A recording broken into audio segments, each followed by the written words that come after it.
when I observe certain social commentary about what's going on, and I look at what you've been willing to do, what Russell Dobler's been willing to do, the system's breaking, ladies and gentlemen.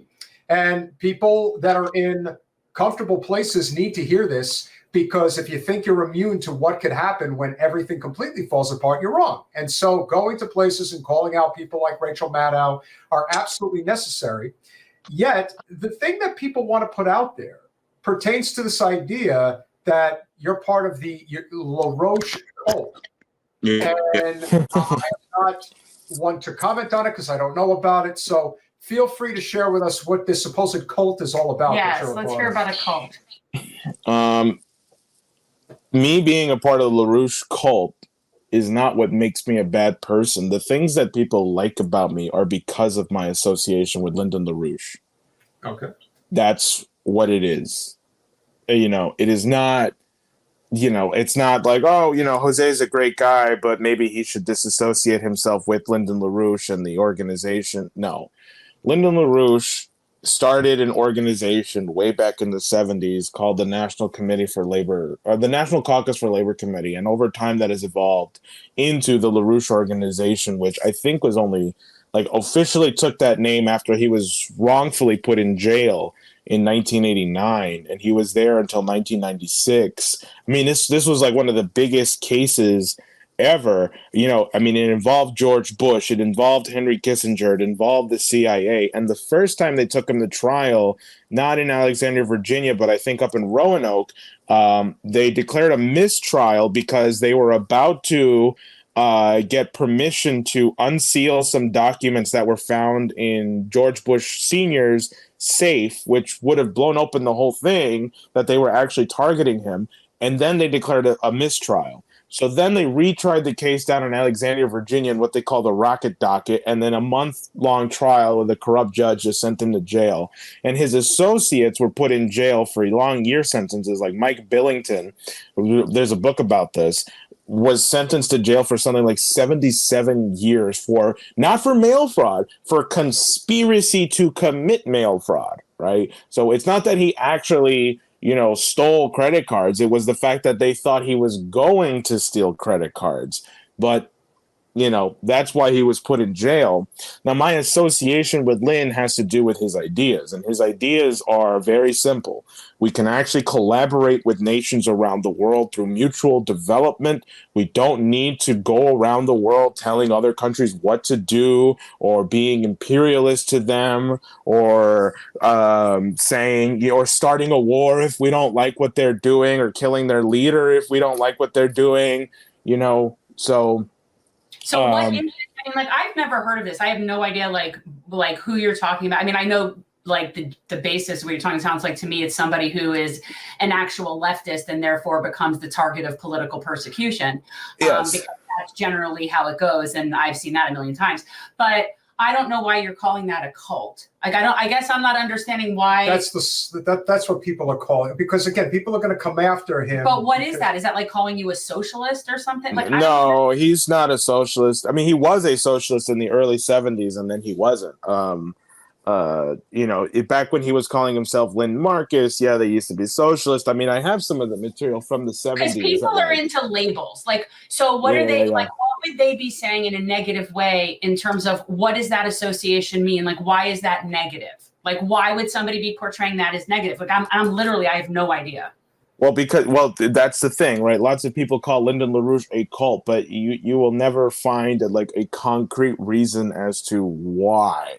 Because this goes back to the attacks on him in the late 80s in what was called the John Train Salon, that was funded by projects like the NED, you know, the National Endowment for Democracy, yeah, and Henry Kissinger, who had led this committee and the FBI. The FBI had a Get LaRouche task force, which was also part of their Operation COINTELPRO. Are you familiar with COINTELPRO?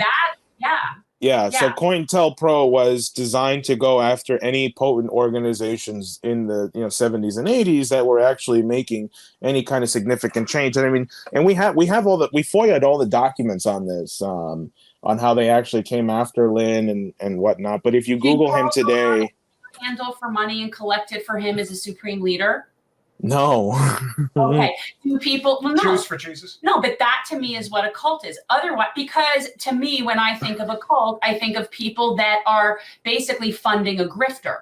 But if you're not funding somebody, then there's no grift. It's just an opinion. It's only when you're right. Like, so I don't see why anybody would call just believing what somebody else believes a cult. But I'll tell you what's a bigger issue and one that cannot be ignored. And I'm sure you would love to speak upon this. You know, we've been hearing nonstop all week about the border crisis. And I do believe that there is, without question, a serious issue there. The problem is that the solution, the bill that is being put forward, is not actually a border security bill. It is a endless war bill disguised as a border bill.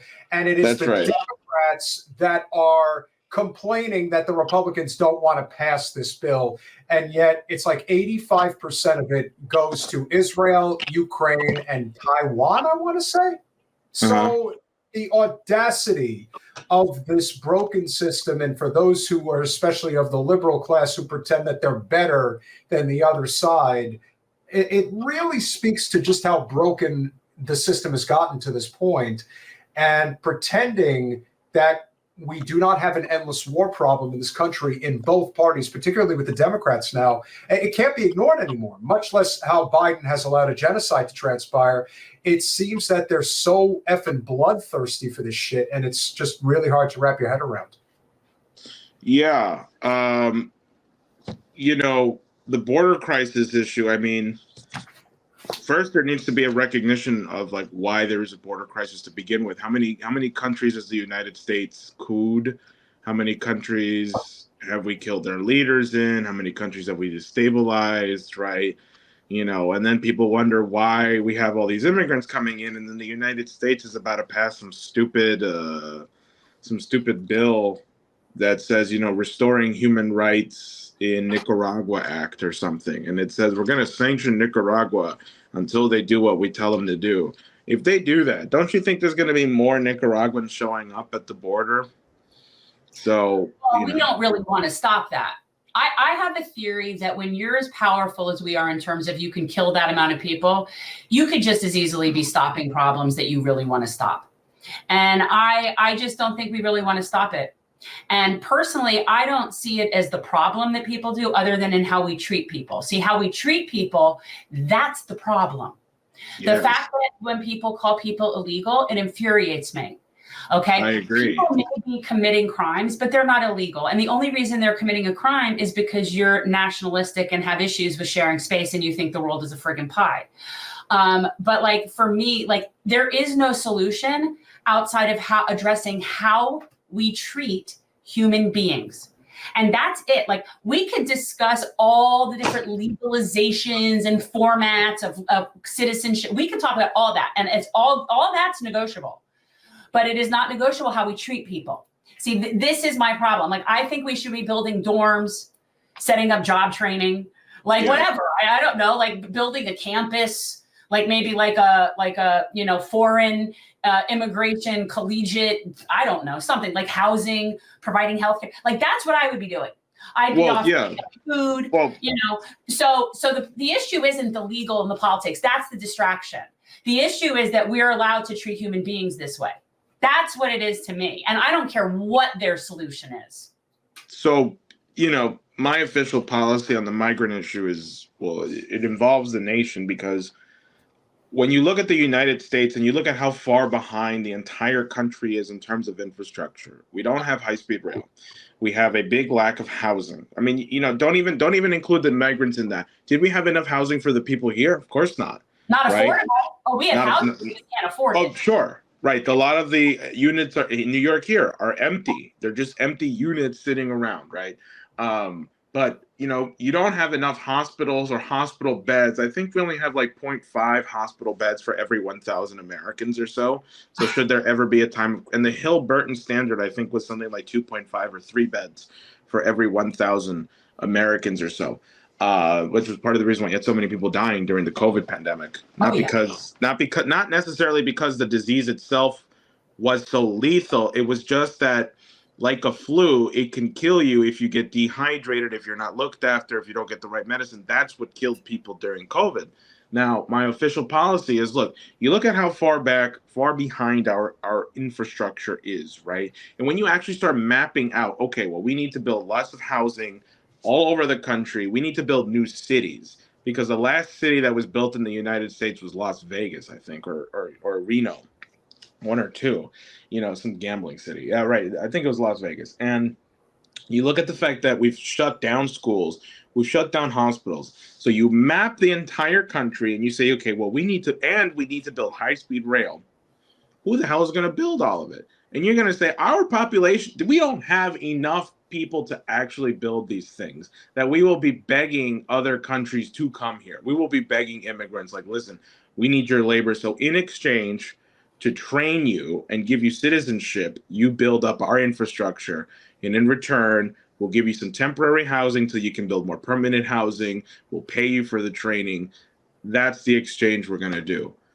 That's my official policy because look, my parents were immigrants. I'm more like refugees, because my parents were.